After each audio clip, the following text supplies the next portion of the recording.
This morning, the frantic dash to get out of New South Wales as the outbreak grows. New cases in Sydney. Celebrating the start of 2021, how the pandemic party looked around the country. Major changes on the way as the UK exits Europe, what it means for Australians who are dual citizens. And a change to the lyrics after 143 years, our new national anthem. This is 7 News with Samantha Brett.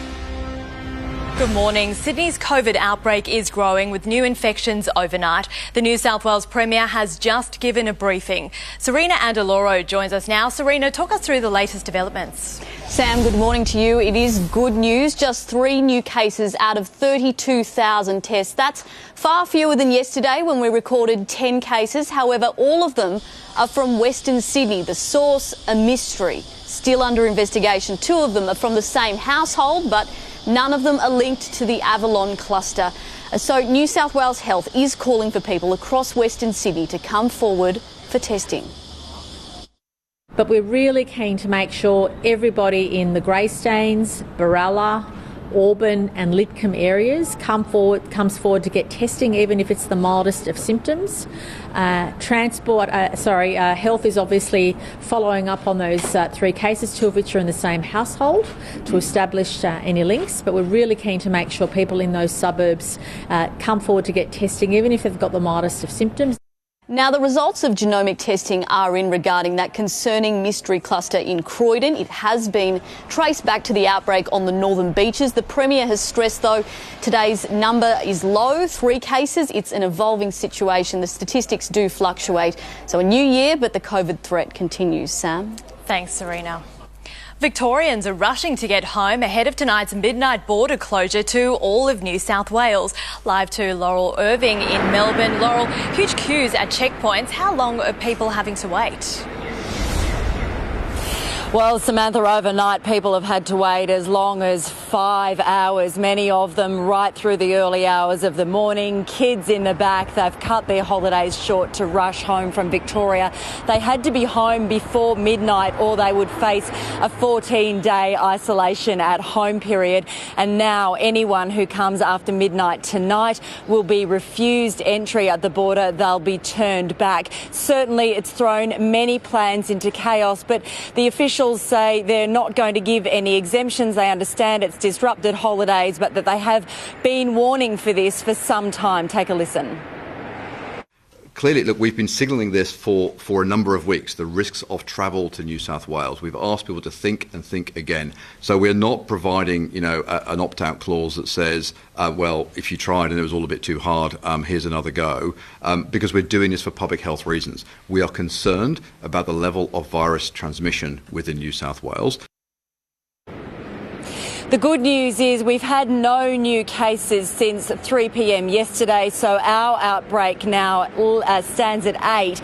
It is still believed it is linked back in some way to New South Wales. There is an urgent call for people to get tested as well. We've seen testing queues again this morning, overwhelmed, some shut within an hour of opening, but the officials are pleading with Victorians to keep coming forward to get tested, urging them to bring a book or an iPad to spend the time while they wait, but that it is absolutely critical if we're going to get on top of this outbreak for everybody to come and get tested, Sam. That is good advice. Thank you, Laurel. New Year's Eve celebrations have been dampened by COVID. Sydney's iconic fireworks display went ahead without the crowds. But in other pockets of the country, social distancing wasn't a priority for rowdy revellers. An explosive start to 2021. New Year's Eve like no other to farewell a year like no other. In Sydney, empty streets, the harbour foreshore barricaded. The city's 5 million plus residents told to watch the 7-minute fireworks display from home. Happy New Year! A lucky few with restaurant reservations had a front row view. Tough rules made it too hard for some venues. We've had probably 300 cancellations.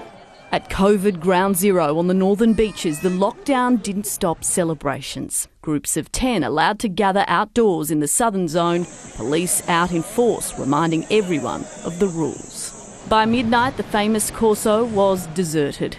The usually bustling pubs and restaurants closed, but the area around Manly Wharf was teeming. Happy New Year! In Melbourne, no fireworks. Instead, diners took over the city after traditional celebrations were scrapped. No major fireworks display in Brisbane either, but there were crowds. Long queues to get into nightclubs in Fortitude Valley. Yeah! It's New Year's Eve! The city swamped, some letting off their own pyrotechnics. In the City of Churches, there were similar scenes. Adelaide's Main Street abuzz.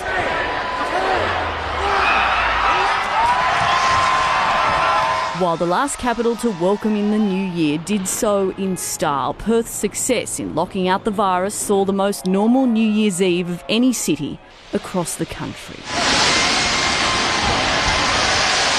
A bittersweet goodbye to 2020. I'm hoping that it's going to be a much better year for Australia. Serena Andaloro, 7 News.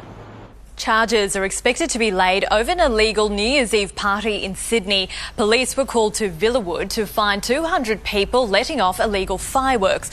No more than 30 people can currently gather outdoors in Sydney under the new rules. The Villawood community saw an unnecessary cluster of people getting together for some illegal fireworks. But listen, the stats talk for themselves. I mean, there was 12 infringement notices issued by police overnight for COVID-related incidents. 219 people were charged. From a proportional point of view, like everything, New South Wales is doing it better than the rest of the world. The New South Wales Police Minister David Elliott says the majority of Sydney-siders did follow the rules last night. Now, around the world, and COVID put a dampener on New Year's celebrations with fireworks displays cancelled. In China, the light show in Beijing was called off, but in Wuhan, where the deadly virus originated, the city was largely returned to normal, with hundreds standing shoulder to shoulder. Celebrations were held as usual in New Zealand, with a 5-minute fireworks display and light show. Across Europe, there are empty streets to ring in the new year. As the UK battles a surge in COVID, millions of people were told to stay at home. In lockdown Germany, the health minister says the country has had its quietest New Year's Eve in living memory. While in America, New York's famous Times Square ball will be lowered, but in a largely empty Midtown Manhattan. Fireworks have been cancelled in cities including San Francisco and Las Vegas. There has been a historic change to Australia's national anthem to better reflect Australia's Indigenous population. Political reporter Taylor Aiken is live in Canberra. Taylor, talk us through the changes. Well, Sam, it is just a small change of just one lyric, but Prime Minister Scott Morrison says the important modification was made in the spirit of unity. From today, the second line of the national anthem will change from "We are young and free" to "For we are one and free," reflecting the history of the Indigenous Australians. The change was signed off by Governor-General David Hurley after members from both sides of politics expressed public support for changing the anthem to better reflect modern Australia and its ancient heritage. I like the idea of one, like we are one nation, we are one people. It's about unifying us. So the Prime Minister's right in regard to that. It's about unifying us. While some have welcomed the change, others say it doesn't go far enough and are calling for a complete rewrite of the national anthem. Prime Minister Scott Morrison is standing by, ready to speak about the COVID-19 outbreak in New South Wales and these new changes to the national anthem. Sam? Thanks, Taylor. We'll take you live to that conference when the Prime Minister appears. The divorce is done. The UK cutting ties with the European Union almost a year after officially leaving the 27-nation bloc. Sarah Greenhalgh has the story. Sarah, there will be major changes to rules on travel. Well, the changes will certainly be significant, but due to COVID disruptions, travel bans, it's unclear when exactly the true impact of Brexit consequences will be felt. But 11 months after Britain formally left the European Union, the transition period is over. The divorce deal is done, and now the practical realities of Brexit have kicked in, starting at the border, where from now on truck drivers need to carry permits.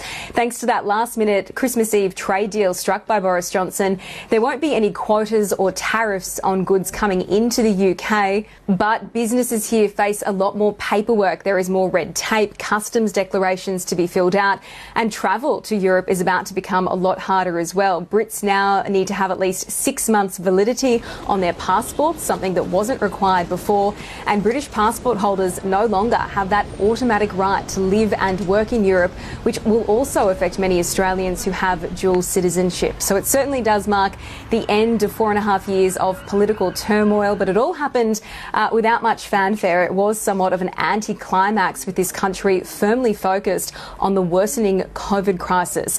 Many hospitals across the UK, mainly in London, are now officially overwhelmed. In the past 24 hours alone, there has been 56,000 new confirmed COVID cases, and another 964 people have sadly lost their lives to the virus. As such, the message from the government, like so many others, was to stay at home. So Britons have seen in the new year in a very quiet, very different way. Coming up next in 7 News, America counts down to 2021 as the country hangs under a COVID cloud. And are you Australia's newest mystery millionaire? Details on the life-changing amount and where that all-important winning lotto ticket was sold.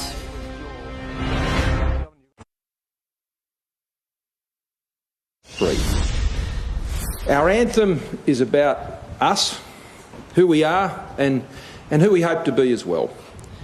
We're a strong and vibrant liberal democracy.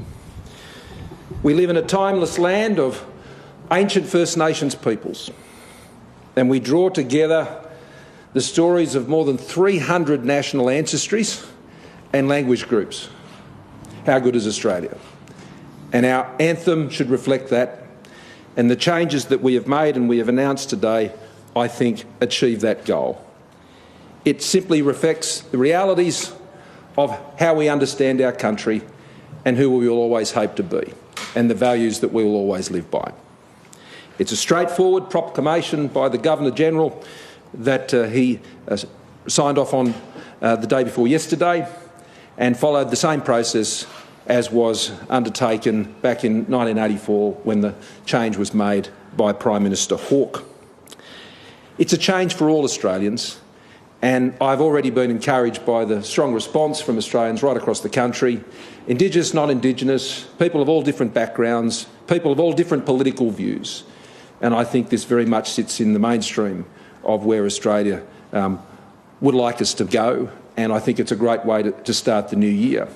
But of course, the new year does not start without its challenges. COVID still hasn't gone away. It hasn't taken a holiday. It won't be going anywhere. And as a result, we continue to deal with the very serious challenges, and that's why I'm pleased to be joined today by the Chief Medical Officer, Paul Kelly. I want to congratulate Australians for doing the right thing last night, and not just last night, but over a longer period of time, particularly in Sydney and Greater Sydney and the Central Coast, and now including down in Wollongong, as New South Wales has done extraordinarily well to get on top of this latest outbreak. Today's news is encouraging. The news in both New South Wales and also in Victoria. And I will ask the Chief Medical Officer to speak more to those points of information that have come through, particularly in the last 24 hours. I want to thank people, particularly in New South Wales, but also increasingly will be the case in Victoria, for their response to the public health messaging and the controls that have been put in place, especially coming forward for testing.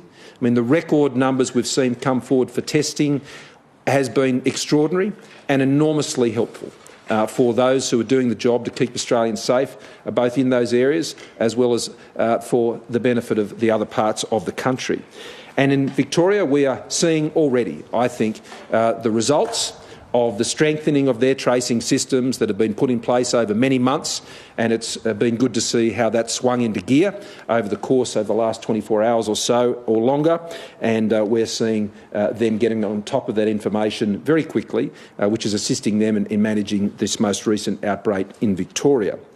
I also want to just note that the wastewater testing results that the Premier of New South Wales referred to in her own media conference just recently, which revealed that the areas where we know there to be cases have been confirmed in that wastewater testing, but elsewhere across New South Wales, outside the Greater Sydney area, with the exception obviously of Wollongong where that was confirmed, that remains low and negligible risk, and the Chief Medical Officer can speak more to those issues.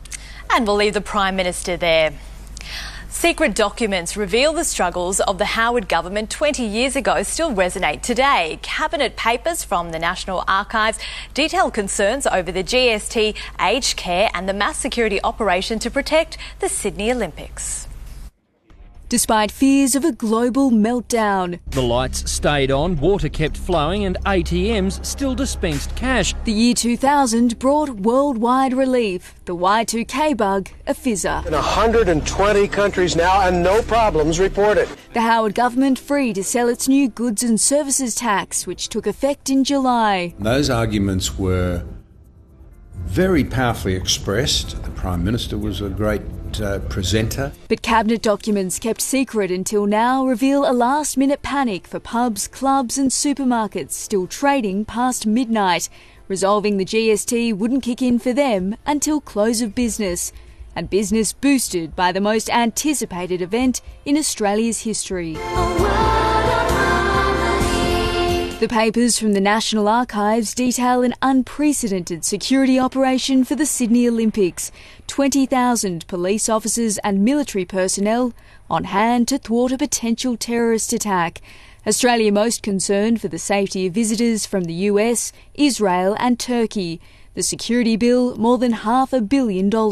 But Cabinet's National Security Committee refused America's request for US personnel to bring their own weapons to protect the President's daughter, Chelsea Clinton, and other officials. The Olympic Games succeeded without incident, but marked the final year of normality before September 11, 2001 changed the global security landscape forever. Perhaps we were a bit smug, a bit complacent, that there were people out there who are violently opposed to democracy.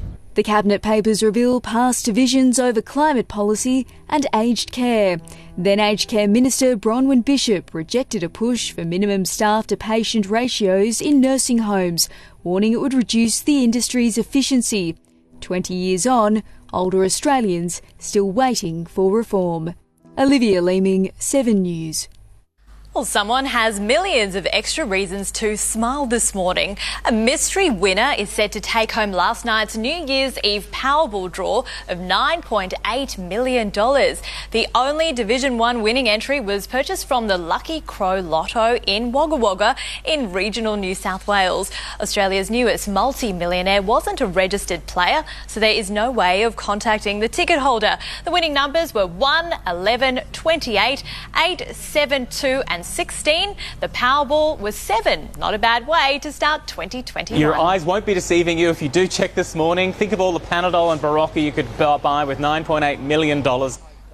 Now, if you missed out, there's another mega draw tomorrow, a chance to be $30 million richer. Now to some incredible drone pictures. The damage in Croatia after a 6.3 magnitude earthquake struck the area on Tuesday. The earthquake killed at least 7 people, injured dozens of others and left several towns and villages in ruins. A series of aftershocks also jolted central Croatia, causing further damage to buildings. Next in 7 News, sport with Sean Sowerby, including Australia prepared to take a big selection risk for the 3rd test. Also, the drought is over. The Scorchers finally get on the big winners list in a big bash. Good morning. David Warner is preparing for the 3rd test, even if he's not 100% fit. The opener is likely to be rushed back into the side to fix Australia's batting woes. His opening partner still up in the air, and Channel 7 commentator Brad Hodge is calling for experience. For me, the person that should partner him is Marcus Harris. He's done nothing wrong, and all he's done is done exactly what the selectors have told him and go and make some runs. And he was in a 400-run partnership with Will Pucovski himself. So I just think we need a little bit more experience. The Aussies will return to the nets tomorrow in Melbourne before flying to Sydney on Monday. The Perth Scorchers have broken the drought, claiming their first win of the season after defeating the Adelaide Strikers by 7 wickets last night. Perth got off to a brilliant start, removing Adelaide's openers, Phil Salt and Jake Weatherold, within the first 3 overs. Oh, here's a top edge. Inglis is under it and takes the catch. And Perth Scorchers are on top early. Alex Carey anchored the Strikers' innings, smashing 82 off 59 balls as they posted 146. But it wasn't enough. Englishman Jason Roy hit a quick-fire 49 as the Scorchers cruised to victory with 14 balls to spare. And that win lifts the Scorchers off the bottom of the ladder up to 6th place, while the Strikers remain in 4th. The Central Coast Mariners are off to the perfect start in the A-League, beating the Newcastle Jets 1-0 last night. The Mariners were rewarded for a dominant first half, taking the lead minutes before the break. But it was a former Socceroos goalkeeper who was the difference, pulling off a string of spectacular saves. And Birighitti has got a brilliant touch on that, but what a strike from Thurgate. And the save was even better. The win is the Mariners' first at home in almost 12 months. Sam, that's all for sport. Thank you, Sean. Next in 7's Morning News, I'll have the national weather forecast. Taking a look now at the weather around the country. A broad trough over WA, the Northern Territory and Queensland is triggering showers and storms. Another trough is generating showers and storms over Queensland, New South Wales, northern parts of South Australia and eastern Victoria. Around the capital, showers in Brisbane, 28 degrees. A possible shower in Sydney, 23. Canberra, cloudy, 23 degrees as well. Melbourne, 26. Hobart, 20. Mostly sunny in Adelaide and Perth, and thunderstorms in Darwin and 33 degrees. And that is 7 News for now. We will keep you up to date throughout the day. I'm Samantha Brett. Thanks for your company. Have a great first day of 2021.